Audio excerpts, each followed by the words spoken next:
Fixing a dented bumper can cost you quite a bit.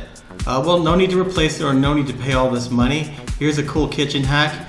Just take some boiling water and make sure it's rolling boiling, and then take it out to the vehicle, and you want to slowly pour it over the dent. Make sure you take off a light, or make sure you have room under your bumper, because you're going to be pushing the plastic out with your hand.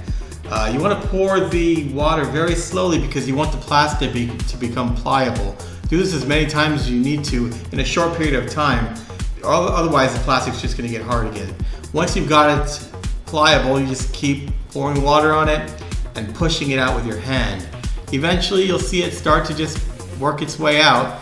I'm at a point now to where I have two little indentations there, so I'm going to pour some more water on it slowly again.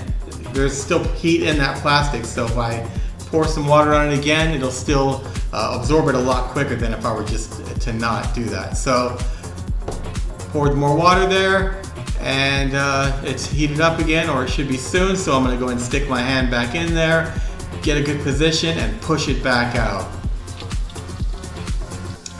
Alright, here we go.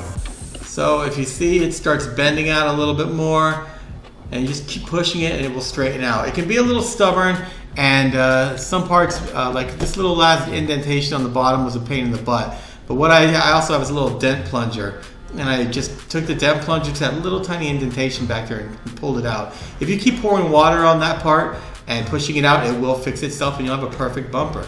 So take a look at that. Not bad, right? Cost you pennies. There you go. Don't forget to like and subscribe, and thanks a lot for watching.